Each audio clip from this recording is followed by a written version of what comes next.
let's talk about Elden Ring Nightreign. So I have played about 9 hours of Elden Ring Nightreign. I have tried out, well, in the network test, I tried out 2 characters, one of which was the hawk guy who has the big spear. He's kind of like a tank with a shield.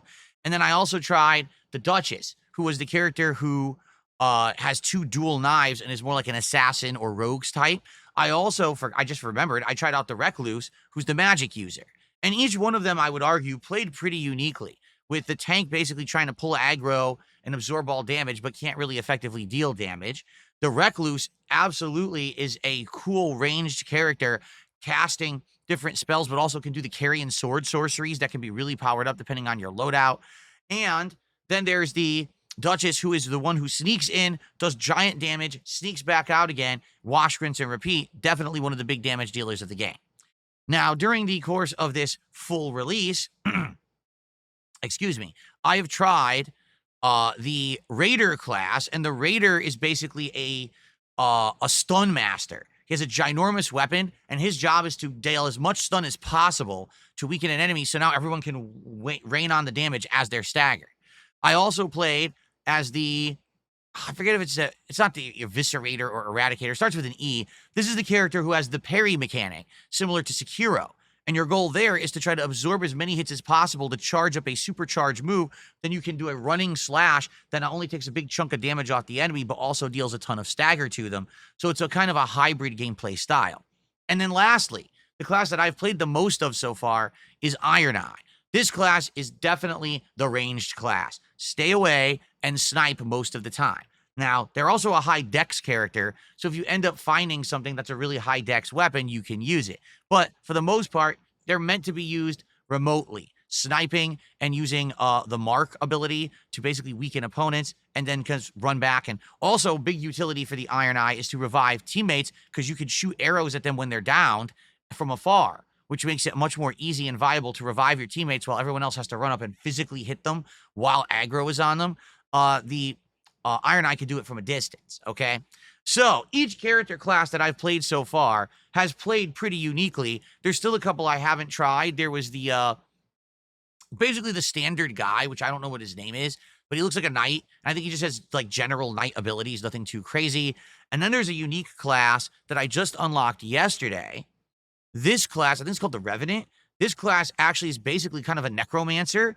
They use ashes to have ash summons who come and help them, like a giant skeleton that strikes but shoots lasers, or a giant pothead guy with a huge club, or just maybe a little soldier that kind of distracts. So it's really unique. Definitely see the classes that they've created for this game and how each one plays pretty differently, honestly. So I hate to say I'm a little disappointed at the map. Reason being, the map is the same. The map is one map. No matter what, it's always the same map. Now, there are some variations. For example, there's 4 variations of this map that can be generated, and each variation has a dungeon that you can go into that has optional content and rewards. For example, right now, my map says something about like the Earth, and what it is the Earth ripped open, and there's a big crater to go in with tons of lava and a ridiculous amount of enemies. And if you beat this crater, okay, you can then get a awesome permanent upgrade to one of your weapons. Not permanent upgrade, but an upgrade to one of your weapons that makes it legendary for that run. So you essentially have a god tier weapon for the end of your run. So obviously that's really awesome. And there's 4 of these. There's a castle that's full of like dark energy and like monsters. There's a mountaintop, which is all frozen ice and dragons. There's the crater, and there's a rot area where everything just becomes rotten, and you have to run through that and to finish it up. Each one has a unique reward, from what I'm to understand. So that's cool and all, but for the most part, the map's almost always identical, and that's disappointing. Where really it variates are the enemies. For example, each time that you do a run, you're going to be fighting a Night 1 boss, a Night 2 boss, and the final boss. And the Night 1 and Night 2 bosses can be mixed up and randomized, so you never know who you're going to face. One day you might fight the bell-bearing Briar Knight. The next day you might fight the Gaping Dragon from Dark Souls 1. And then you might fight the Duke's Dear Freyja, the giant spider boss from Dark Souls 2, Who knows, right? Because they have all these bosses from both Elden Ring and Dark Souls in the game. So you never know who you're going to face as one of these knight bosses. Sometimes it's kind of lame. Like once it was a crucible knight and a hippopotamus at the same time. And I was like, that's not a very good boss. I mean, those are basically standard enemy mini bosses. Like, why would I be impressed by that? Right? Anyway, so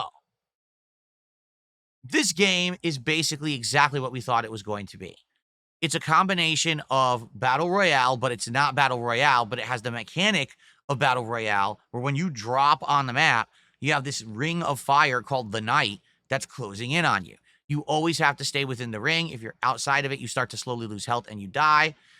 If you die in this game, you respawn, but you respawn a level lower, and you lose all of the runes that you had on you from your kills. So you then have to track down the spot where you died to get all that back. And if you don't, you permanently lose it. There was a run where we were doing incredibly well, and then I ended up dying 2 or 3 times in a row. And by the end, I was only level 6, which is awful. You want to at least be a minimum of like level 10 to face one of the big bosses at the end of a day 3 run. The way it works is you're in an open world fighting enemies. Each time you fight enemies, you gain runes. When you find points of grace randomly in the world, you can use those runes to level up and increase your health, your FP, your stamina, and your damage output, plus your defense. Okay, so obviously you want to be killing as many enemies as possible and leveling up as much as you can, because then at the end of each day where the ring is focusing and going into this one area, you're going to fight a big boss. The big boss is usually very challenging, takes a while to beat, and if you beat them, you get a good reward, plus you'll get a bunch of runes, and then the next day begins. Also, throughout the world, you're going to find mini bosses, and these are basically big enemies that you probably had a big challenge facing when you fought them in either in Elden Ring or Dark Souls. Like I just mentioned, like the Crucible Knight or the chariots that spit fire and stuff like that. If you beat them, you usually get a good reward like a new weapon or something like that, as well as a bunch of runes. There are some cases where you can do some special hidden challenges and things where you get good rewards, like, again, a ton of runes or maybe a rare locket or an equipable item that gives you a boost for your class. But you never know what you're going to get. It's RNG. There's runs that I've had where I keep finding weapons that aren't for my class, so it's worthless, and I'm not really getting much better. I've had other runs where I literally found more things than I could do it. Like, there was one I was the Iron Eye, and I found like 12 bows during the run, all of which were good. Like, oh, I got a poison bow, I got a fire bow, I got this, holy crap. So it's kind of like feast or famine, but you don't ever really know what's going to happen with that. Now, when your teammates get down, you can revive them by striking them when they're on the ground. At first, it's very easy to do, but the more that they get down, the more hits it will take for them to revive. At the end of a night, that resets. So you don't have to worry if someone got down to bunch night 1, night 2, it resets back to 0, and it's easy to revive them again. So basically, I've kind of described all of the major elements of the game. What happens is you go through a run of 3 nights. Night 1, you're basically running around, fighting enemies, leveling up, finding items, and then the ring starts coming in. You got to go in there, you fight the first big boss. Then that dissipates, and then it starts all over. Now it's night 2. Usually on night 2, since you've leveled up a bit during night 1, you have a better chance to go fight tougher things. So you can go to like a castle or a mine or a dungeon, and you can usually do more difficult challenges because you've already gotten better weapons and leveled up a bit. And then at the end of night 2, the ring comes in. You got to fight another big boss. If you survive both nights 1 and 2, you made it to the final night, night 3, where you get teleported to this big white door. You have a chance to level up if you found any crafting materials, such as smithing stones. You can level up your weapons. There's a final vendor, and there is a final point of grace to level up. And then you fight the final big boss of the day, which are called the Night Lords. These are all fought within Radahn's desert. So if you remember the big desert of Radahn, that you fought that boss fight in Elden Ring, you basically fight the final bosses there. These bosses are tough. They are damage sinks. They have giant amounts of health. They deal tons of damage. And essentially, they're the big challenges of the game. Think the 8 robot masters in Mega Man. Well, you got the 8 Night Lords of Elden Ring Nightreign. At first, you can only face one of them, the Cerberus. But once your team has defeated the Cerberus, 6 more bosses appear. And now you can do these different nights. And what happens is it variates the enemies. I've noticed during these different runs and these different big bosses that you select, it changes the enemies and placement on the map of things for each night. Now, I have so far beaten the Cerberus, but I haven't beaten any of the other bosses. I fought 3 out of the 6. Each one is completely unique. The first one was a giant dinosaur-like creature with huge jaws. It also had lightning magic. The second one was a duo of bosses, a flying moth and a giant scorpion that at first are separate, but once you take enough damage off, then they fuse into one super boss and you have to fight them for a second phase. And then lastly, there was a boss that had me scratching my head. It was a goat man, and you have to make a deal with him. I don't know what the deals mean because there's 3 options, and I have no clue what they do. All I know is as soon as we started fighting him, he one-shotted both of my teammates at once. When I went to revive them, he one-shotted me, and that was the end. And I think you can start to see some of the frustration of the game. Imagine you're in a run of this game. You don't know what the boss can do because you've never seen it before. You spend 45 plus minutes doing a 3-night run. You get to the final boss and he goes, bloop, and you're done. Well, there goes an hour of your life. Oh, well. And Nightreign doesn't care. Like, literally, Nightreign doesn't give a shit about your time. Nightreign will find ways to screw you over and ruin your runs, and it doesn't give a crap. For example, at the last run that I did yesterday, I found out randomly, oh, there's a mechanic of locusts. That basically there's a swarm of locusts that will start attacking you, and unless you get out of its range or run away from it, it sucks a whole level off of you. What are they? Where are they from? I don't know. Is there a way to stop them? Is there an enemy that generates them? I don't know. It just happened. Gee, thanks. Take a level off of me. I wish I could have known what was happening, but, FromSoft doesn't explain anything. You're left to your own devices to figure that shit out. So unless you play enough or you're watching other people who made videos about the game, good luck figuring out half the mechanics. And I mean that too. Like, good luck figuring out half the mechanics. The game doesn't explain anything. It just expects you to play and figure it out for yourself, much like Elden Ring or Dark Souls always did. So if you're going to play this game at any length of time, you better be ready to waste your time. There's going to be times when cheap stuff happens, like you're fighting a boss, and just when you're about to finish the fight, the night wall comes by, and you can't finish the boss, and you just wasted, 5 to 10 minutes of your gameplay trying to kill this one particular boss when you never got the reward for it. Or sometimes you'll get a reward and then get a cheap death, and now the wall comes by. Now you have no way to get your stuff back, and you just lost everything that you just earned. You wasted the entire night because you didn't have any reward for it because it's lost behind that firewall. That's happened to me too. I will say this. The game is fun, but definitely seems like if you're going to advance past the introductory stage and you're going to actually beat the actual main levels of the game, you need a good team. And what I mean by that is you need a team that understands the mechanics, knows the right places of the map to go to hit up for the best experience, the best rewards, etc. And they're going to be competent enough to not leave you high and dry and run away and abandon you, but they stick together so that you can fight together as a team. Fighting together is a critical way to, survive. If you just split off, you're going to die and die and die and die. And that's happened to me with some of the teams that were just morons who ran off to do whatever. And now you just get killed nonstop. At any moment, something could just one-shot you from off screen. And with no one to revive you, you just lost all of the stuff you've earned. Okay? So I would say long-term, you're probably going to need to find a real team of people to dedicate and play with. You can't just play with randoms and expect you're going to go through the whole game and beat it. And so for me, I'm not necessarily sure this is going to be a game long-term for me because I don't know if I'm ever going to find a dedicated team or care that much about it. You know what I mean? Like, I feel like this is the kind of game that every once in a while I'll squeeze into the schedule. So far, I've seen 4 bosses out of the 8. I'd like to see the next 4 bosses, but outside of seeing them, will I ever beat them? Probably not without a lot of dedication and committing, and I don't think it makes sense to do so. I don't know. Like, I've enjoyed my runs in this game, but to be frank with you, I can't really interact and talk with you guys when I'm playing it. It's much like when I'm very invested in an FPS game or a fighting game. But the difference there is that a match of an FPS game lasts, 5 to 10 minutes? A match of a fighting game could last a few minutes, but then I could have a break between and talk with you guys. With Nightreign, I literally can't talk with you at all for about an hour. I have to focus on this game nonstop because anything can kill me at any moment. So I just have to focus on the game and the teammates, and that's it. So because of that, I don't know the long-term viability of this game. Then again, I told you guys up front, I didn't know about the long-term viability of this game. that I felt that maybe it might be a game I only play a few times and then we don't go back to. But thankfully, the game is $40. It's not $70+, which is absolutely insane that so many games are charging this insane full price and they're really not full-fledged games. FromSoft knew this wasn't. They knew it was an asset flip. They knew this was them bringing back assets from their previous games and slapping them together into one super game. So they knew that they couldn't charge full price for it. Now, I do have just a couple small gripes about the game. All right. Number one, the targeting system needs to be improved. And what I mean by that is that sometimes you will be facing a bunch of enemies. This is pretty frequent where you're going to be fighting a ton of enemies on the screen at once.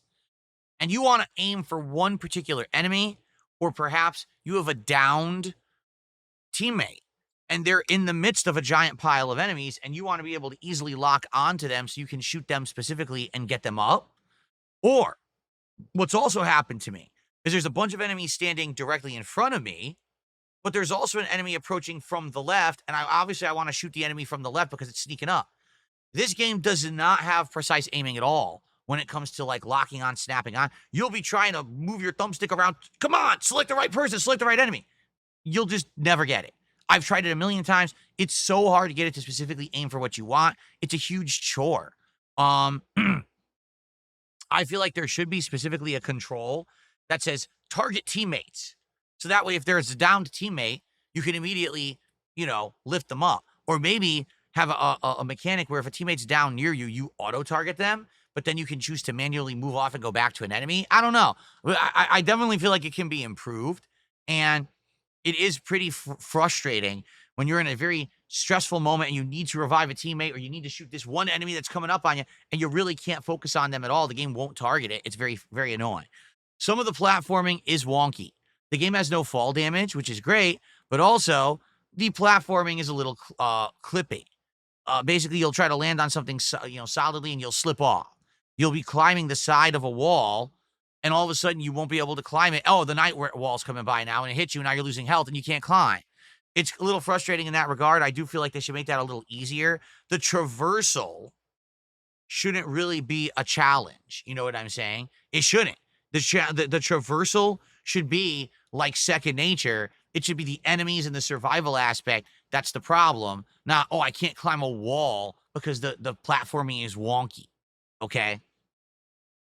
And I'll be honest, it does annoy me that we could be here for like 45 minutes to an hour, get to a final boss, and the boss goes, ha, instant kill. Well, it's the first time I'm seeing the boss. Can you at least respect my time enough that I spent an hour to get there? Give me a minute to figure it out or at least see what the boss can do. FromSoft does not care. I'll even go as far to say I feel like the first boss, the Cerberus, is too hard because you want that to be the entry-level boss to unlock the other content of the game. It was legitimately hard to beat. It took me 6 hours of gameplay to beat that first boss so I could unlock the rest of them. That was tough. I could see a lot of people buying this game and never beating the first boss and actually being pretty upset by that, feeling like they've been soft locked out of the rest. And, there's not really a crutch in this game like there was in Elden Ring. You can't constantly do Ash summons. There's no, silver mimic tier to come out and help you. Instead, it's just you and your teammates. If your teammates suck, you're fucked. And if you don't all work together, you'll never win. So imagine buying it for $40, but you don't have a team to play with and you just can't beat the first boss. Wow. You feel like you threw away $40 because you can't see the rest of the game. So I definitely think there's things about the game that I like and there's things I don't like. Overall, I am actually enjoying the game. I am. And I actually want to play more of it. Later this week, I am doing another stream of it, I believe. And I think what it is I'm either going to play more Nightreign or I'm going to play Clair Obscur again. And I'm on the fence because at Clair Obscur, we're getting to the end of the game. So maybe it just makes sense to do 2 streams of Clair Obscur and almost beat it. But then again, people might want more Nightreign before we start with the Switch 2 launch and Mario Kart. So maybe I should do that. I'm kind of on the fence. I'll think about it over the next couple of days. It's basically to the Wednesday day stream that I need to figure out. But, I am excited to try some more classes. And I am excited to see the next 3 bosses that I haven't seen yet. But outside of that, I don't know if I'm ever going to dedicate enough time to actually beat these 6 bosses and see the final boss who's supposedly called the Night Lord. I'll probably never get to him.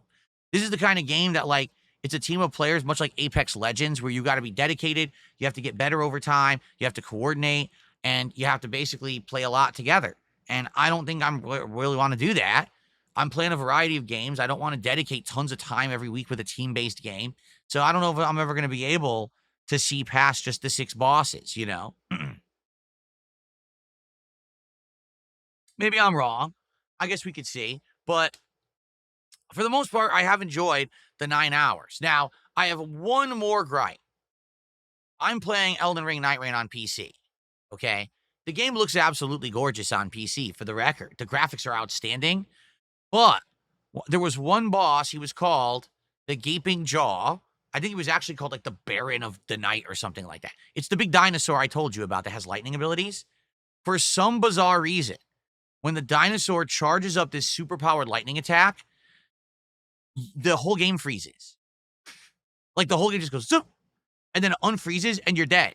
And there's nothing you can do about it. I think what it is, it's a giant area of effect attack, and you can either dodge through it or run away far enough to avoid it. But my PC just freezes when he does it. I don't have a low-end PC, and the game runs perfectly except that one attack. So it's obvious they fucked it up. There's something with that attack that they didn't do right with the graphics that it makes your fucking PC freeze. And it's not fair that I get downed every time it does that attack because the PC freezes up. So I think there's some technical things they need to work on that they can perfect. But outside of that, the game actually runs perfectly on my PC. It's the best looking FromSoft experience I've ever had. Looks better than Elden Ring. Looks better than other Dark Souls games. You know, it's really great. So, overall, Elden Ring Nightreign, for what it is, a team-based drop-in, drop-out style, round-based survival game with elements of Dark Souls, Elden Ring, and even Sekiro tossed in.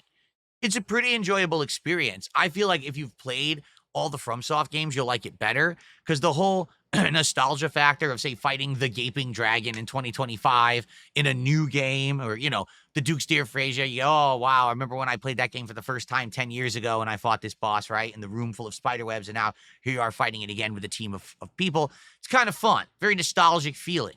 But, you know, if you haven't played those games, maybe you won't even understand who these bosses are, in which case it's kind of lost on you. Still a good game, and I am enjoying my time. I am going to spend more time, but I could definitely see a bunch of people playing it for a few times and being like, it's not Dark Souls, or it's really not Elden Ring. And the fact that you have to rely on a team is a big question mark. Oh, by the way, some of the connections are pretty delayed, meaning you'll be fighting and shooting enemies, and they take a while to respond to your hits. And that's frustrating, especially in a game where it's life and death. And if they get one cheap hit on you, you're done. And you try to hit them or interrupt their attack, and then this delayed reaction when you shoot them. Obviously, that can be pretty disappointing. I do feel like the netcode can be improved. I do feel like the wonkiness of the platforming can be improved, and the targeting system all should be improved. But for what it is at launch, it's actually not bad. It's better than I thought it was going to be, actually. I thought this game was going to be a disaster, and it's actually not a real disaster. It's just, it's not exactly what you're probably expecting if you're a FromSoft aficionado. But it's still a pretty good outing. It's a reasonable asset flip. They're going to make money on it. So mission accomplished.